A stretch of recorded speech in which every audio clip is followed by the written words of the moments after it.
Road जाए लगा और इस नेशनल हाईवे रोड के नाम दिले है ग्रीन कॉरिडोर।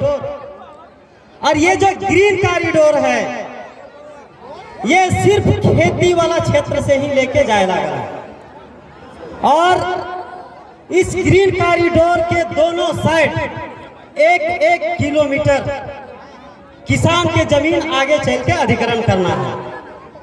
तो सवाल है कि इतना बड़ा जमीन अधिग्रहण करे के जरूरत है का? अभी जो तोहिन के क्षेत्र से हो के जो गुजरना है ये बनारस से कोलकाता 8 लाइन, जबकि जीटी रोड ऑलरेडी वहां के लिए है, बावजूद भी ये दोबारा इस तरह के रोड के का जरूरत है? तो तोहनी के एक बात समझ में आ जाना चाहिए, किसान आंदोलन के बाद 3 कृषि बिल के वापस लियल के बाद अभी केंद्र सरकार पूरे देश में कृषि वाला क्षेत्र में वो जो सैलो बोला थी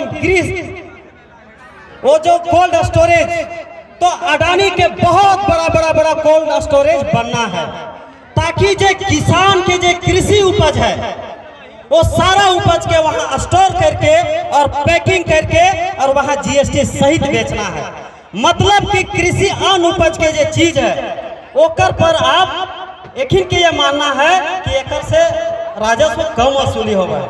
तो अब हमनी के थाली में ये पूंजीपतियों के पहरा होना है और ओकरे लिए इस तरह के पूरे देश में 750 ये रोड नेशनल हाईवे के बात है।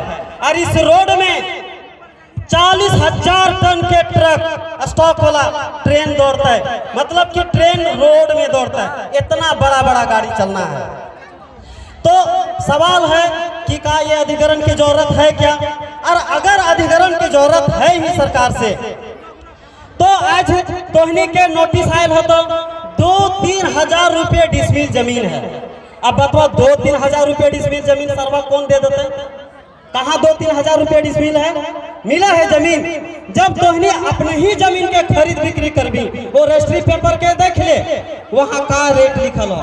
कानून ये कहा है कि वर्तमान बाजार मूल्य आज के डेट में जो रेट है उकर से 4 गुना देना है।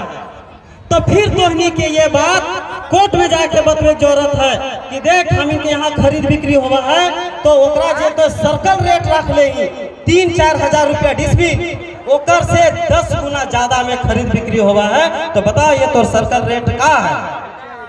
तो एकर खिलाफ तोहनी के अगर खड़ा ना हो भी तो आज तक जमीन ऐसे ही 2-3 हजार रुपये डिसमिल करके ले लिया जाता। तो बहुत जगह ऐसा कानून है।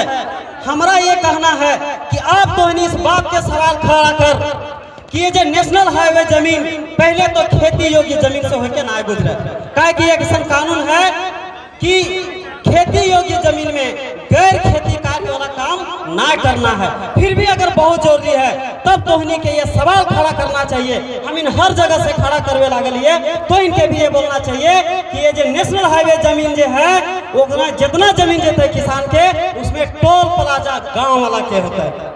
टोल प्लाजा गाँव वाला काटता है, वहाँ जे टोल टैक्स काटल जा है वो गांव के कोऑपरेटिव सोसाइटी बनाकर वहां टोल प्लाजा काटे के काम कोई प्राइवेट कंपनी के ठेका प्रथा में नहीं, गांव के जो बेरोजगार कोऑपरेटिव सोसाइटी जो जमीन देने वाला लोग है उसके लोगों को वहां मिलना चाहिए। और वो टोल टैक्स काटेगा उसका 50% सरकार को देगा और 50% हर 60 किलोमीटर में टोल प्लाजा लगना है।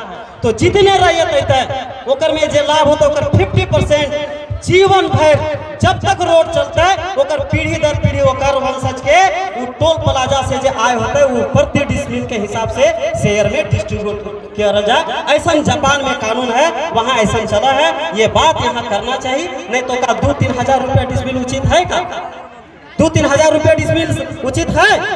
इसीलिए अब जरूरत है ये बात कहे के कि अब जमीन हमारा जाएगा रोड तुम्हारा बनेगा तो उसमें टोल प्लाजा हमारा होगा और हम उसमें टैक्स काटेंगे और उसमें तुमको 50% देंगे, 50% हमारे पूर्वजों को या हमारे वंशजों को।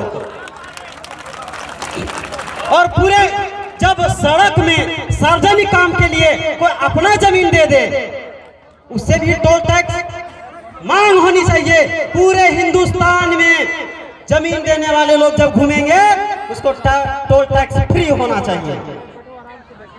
तो इसके लेके बहुत विदेशों में इस तरह का चल रहा है। अब ऐसा यहाँ भी करने की जरूरत है, क्योंकि लोग सरकारी अधिकारी कई जगह कहते हैं कि जमीन के मालिक तो थोड़ी है, थोड़ा कहने से थोड़ी होगा, जमीन के मालिक सरकार है। हम पहले ही आप लोग को बता चुके हैं कि जमीन का मालिक सरकार नहीं है। हम आर्टिकल से भी बताएं, सारा संविधान के नियमों के तहत आप लोग को बता चुके हैं कि ये जो जमीन है ये भौतिक संसाधन में आता है और इसका मालिक सरकार नहीं है, इसका मालिक आप हैं।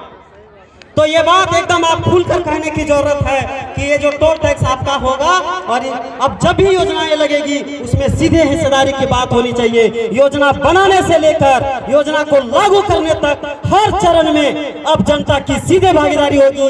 ये लोकतंत्र है, इस लोकतंत्र में लोक मालिक होता है, तंत्र नहीं। इसीलिए आप मालिक हैं। इस जमीन मालिक के लेके आप लोग इस लड़ाई को, आवाज को बुलंद कीजिए। हम हमेशा आपके लड़ाई में रहेंगे और हर जगह से इस लड़ाई को खड़ा करना चाहते हैं। यहाँ भी अब ये जो लूट चल रही है, इसमें इस लूट को रोकने की जरूरत है। और अब जो विकास प्रक्रिया होगी, चाहे वो उद्योग होगा, चाहे वो इंफ्रास्ट्रक्चर का होगा, चाहे वो जिस तरह के भी परियोजनाएं चलेगी, उसमें अब सीधे जनता की भागीदारी और हिस्सेदारी सुनिश्चित करना पड़ेगा, नहीं तो हमारे लोग कभी लाभान्वित नहीं होंगे। आज से आजादी के बाद अभी तक का इतिहास आपके सामने है कि